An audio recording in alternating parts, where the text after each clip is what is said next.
اب ایک ہے خاتم، وہ خاتم النبیین ہے. آپ صلی اللہ علیہ وآلہ وسلم کیا ہیں؟ خاتم النبیین ہیں. تو اس کا مطلب کیا ہو گیا؟ نبوت وہاں سے ختم ہو. کیا مطلب؟ خدا کی طرف سے کسی آدمی کا نامزد ہونا بند ہو گیا. خدا کی طرف سے یہ نامزد ہونا یہ بند ہے. یہ آدمی جا کر، یہ امام جا کر، یہ مرشد جا کر، یہ ولی اللہ جا کر، یہ عالم جا کر میرا پیغام پہنچا دو. خدا کی طرف سے تقرری اپائنٹمنٹ کے اوپر بین لگی. خدا کی طرف سے اپائنٹمنٹ ہونے کے اوپر، اس سسٹم کے اوپر مکمل طور پر بین لگ گیا. اب اعتراض یہاں پہ پیدا ہو رہا ہے. تو اعتراض کا اصل منشا یہ ہے. اس کے بعد پیغام یہ کہاں سے آ گیا؟ ہاں، اب یہ پیغام یہ کہاں سے آ گیا؟ حضور پاک صلی اللہ علیہ وسلم نے فرمایا ہے انا خاتم النبی لا نبی بعدی، کہ تم جا کر یہ کام کرو. یہ تو پیغام تو کسی کو نہیں آئے گا. جب کوئی آدمی ایک بات کرتا ہے تو لازماً اسی کے اوپر حمل کیا جائے گا. وہ تو یہ نہیں کہہ رہا ہے کہ میں نبی ہوں، لیکن بات نبیوں والی کر رہے ہیں. دعویٰ تو ایسا ہو رہا ہے. انداز ان اللہ امرنی، یہ تو اصل شبہ لوگوں کو یہی ہو رہا ہے. اب کوئی اعتراض کرتا ہے کہ سید محمد نور بخش نے واقعی ایسا دعویٰ کیا ہے، تو امر نبوت کا دعویٰ نہیں کیا ہے، تو یہ امر کیسے ہو گیا؟ امر جو ہوتا ہے وہ نبی کو ہی ہوتا ہے، خدا کی طرف سے. اب یہاں سے نبوت کا وہ شبہ پیدا ہو گیا.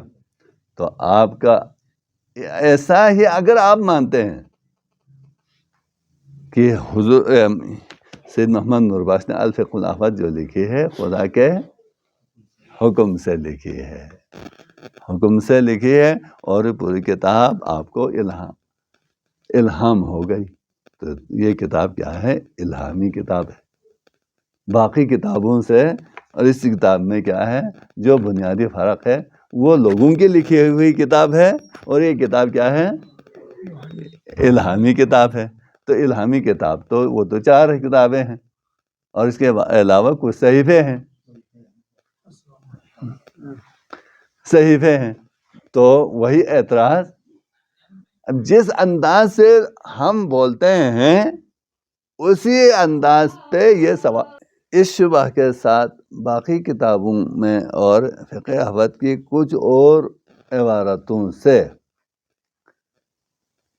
یہ کچھ اشارہ ملتا ہے، وضاحت تو نہیں ہے، اشارہ ملتا ہے کہ واقعی میر سید محمد نور بخش جو ہے کچھ باقی لوگوں سے کچھ ہٹ کر دعویٰ رکھتے تھے. باقی کچھ لوگوں سے ہٹ کر دعویٰ رکھتے تھے. تو اسی حساب سے بعض لوگوں نے الہدا کی روشنی میں کہا کہ میرے سید محمد نور بخش علیہ الرحمہ نے مہدی ہونے کا دعویٰ کیا. اور اس عبارت پہ تو جہاں تک نبوت کا جو دعویٰ ہے اس میں شاذ و نادر لوگوں نے ہی اس شبہ کا اظہار کیا ہے، لیکن مہدویت کے دعویٰ کا اظہار جو ہے بہت سے علماء نے کہا ہے کہ واقعی میر سید محمد نور بخش نے مہدی ہونے کا دعویٰ کیا ہے. تو یہ جو الزام ہے کچھ حد اب ہمیں سوچنا یہ ہے کہ کیا واقعی میر سید محمد نور بخش کو عقیدہ رسالت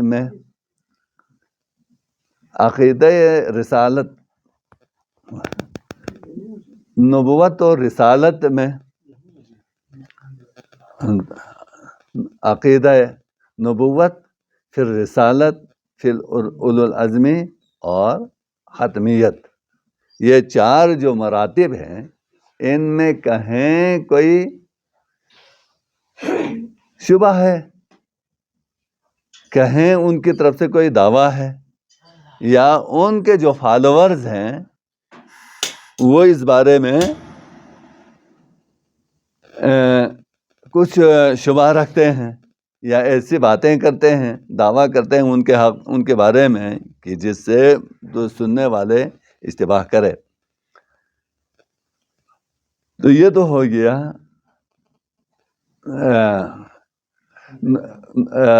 عقیدہ رسالت کے بارے میں. اور میں نے پہلے آپ کو بتایا تھا آپ کا عقیدہ توحید بھی کیا ہونا چاہیے؟ واضح ہونا چاہیے، واضح ہونا چاہیے. تو اسی عقیدہ توحید کی بنیاد پر اعتراض اٹھایا جاتا ہے. اصول اعتقادیہ کا جو خطبۃ البیان ہے حضرت علی علیہ السلام کے ریفرنس ہے، انا الحنان انا المنان. تو اسی ریفرنس میں اب جو چیز جو ہے زیادہ اشتباہ والی ہے، ہمارے علماء کرام جو ہے خود بعد سے زیادہ اسی چیز کو بیان کرتے ہیں اور اس چیز کو صحیح طور پہ پیش کرنے کے بجائے اس کو فخریہ انداز میں پیش کرتے ہیں، اپنے امتیازات میں پیش کرتے ہیں. تو آپ کے امتیازات میں آپ پیش کر رہے ہیں لیکن یہ کلیئر نہیں ہو رہے، یہ کلیئر نہیں ہو رہے. تو اس بنا پر آپ کہ اب مزید الجھن میں، دلدل میں پھنستے جا رہے ہیں، آپ نکل نہیں رہے ہیں. تو بہت سارے لوگ نوربخشوں کے اوپر یہ تو مشرک ہیں، عقیدہ توحید کو سامنے رکھ کر یہ تو مشرک ہیں. پھر عقیدہ رسالت کو یہ تو دجال ہے، یہ تو مسلمہ کذاب کے ساتھ ہونا چاہیے، کفر کا فتویٰ لگی.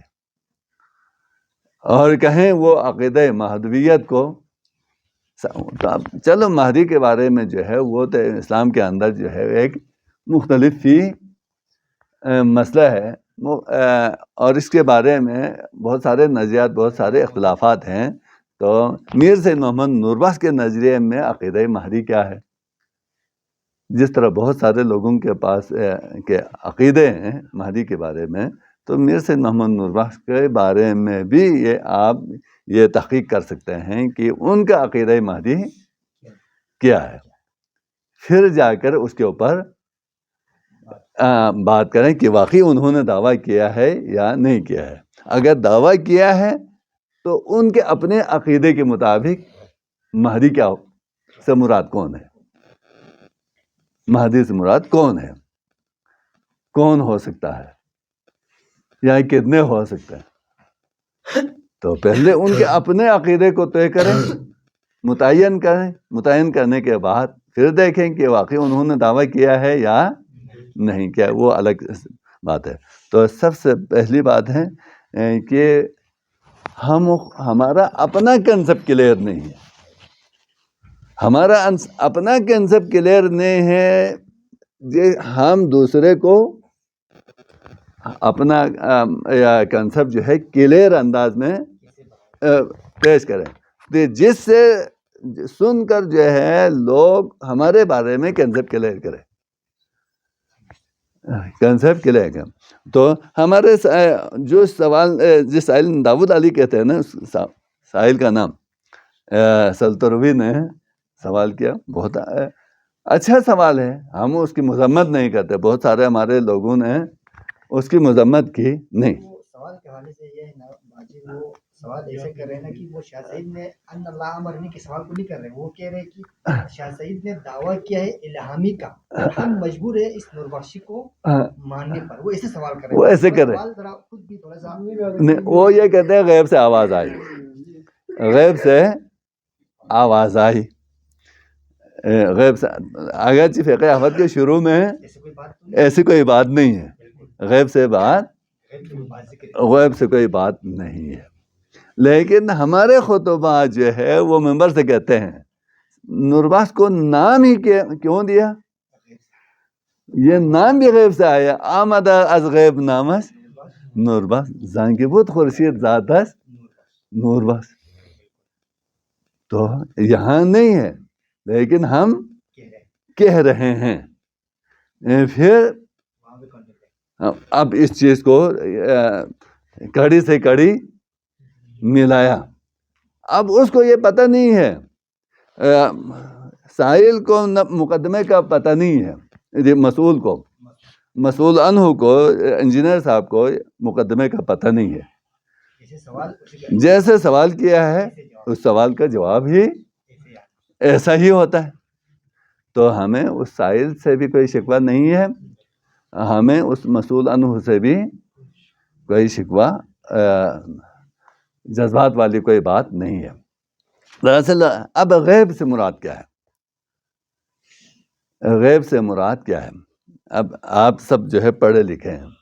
غیب سے مراد یہ نہیں ہے کہ چونکہ میر سید محمد نوربخش بنیادی طور پر جس طرح انجینئر صاحب بنیادی طور پر ایک انجینئر ہے, ابھی علم کے اس میں بھی اس کو بڑی دسترس ہے مطالعے کی وجہ سے. اس کی بیس کیا ہے؟ اسٹڈی کی وجہ سے کافی اس کے پاس ذخیرہ معلومات ہے, لیکن بنیادی طور پر کیا ہے؟ بنیادی طور پر انجینئر ہے. لیکن میر سید محمد نوربخش بنیادی طور پر کیا ہے؟ بنیادی طور پر ایک صوفی ہے. بنیادی طور پر ایک صوفی ہیں. تو انجینئر صاحب تو تصوف کا ہی منکر ہے. کیوں؟ جب وہ تصوف کا انکار کرتا ہے, کسی الہام کا سرے سے انکار کر رہے ہیں, تو میں نے جو جواب دیا ہے وہ الہمنی کا کیا ہے, لیکن اس کے لیے وہ جواب ناکافی ہے کیونکہ وہ الہام کا ہی منکر ہے. الہام کا ہی وہ منکر ہے. تو آپ کو اس کو تصوف سے انکار ہے, تصوف کے اوپر اعتراض ہے. تصوف والے ایک میر سید محمد نوربخش نہیں, ان سے بھی پہلے والے جو بڑے بڑے سب جو ہے وہ ان کی نظر میں کسی کھیت کی مولی نہیں ہے. حضرت جنید بغدادی کو لے لیں, غزالی کو لے لیں, اب جو بڑے بڑے وہ غیبی علم کا ہی انکار کرتے ہیں. وہ کتابی ہے, علمی ہو اور کتابی ہو. تو ہمیں ان چیزوں کو علمی انداز, تو کیا واقعی تصوف علم کتاب و سنت اور علم سے ماورا چیز ہے یا علم کے دائرے میں ہے؟ یہ ہمیں پہلے یہ سمجھنا ہے. آپ یہ اس طریقے سے جاننے سے چھڑا سکتے ہیں. تم تو تصوف کا انکار کرتے ہیں, ہم تو تصوف کو ماننے والے ہیں, تمہارا ہمارا راستہ الگ. یہ کہے تو راستہ الگ ہو جائے گا, لیکن اس سے جان نہیں چھوٹے گی. اس سے جان نہیں چھوٹے گی. تم تو تصوف کا الہام کا منکر ہے, روحانی کسی مرتبے تک پہنچنے کا تم قائل ہی نہیں ہو. ہم تو روحانی طور پر پہنچے ہوئے لوگ ہیں, ہم روحانی والے لوگ ہیں. تو ہم زبان یار من ترکی و من ترکی نمی دانم والی بات سے کام نہیں چلے گا.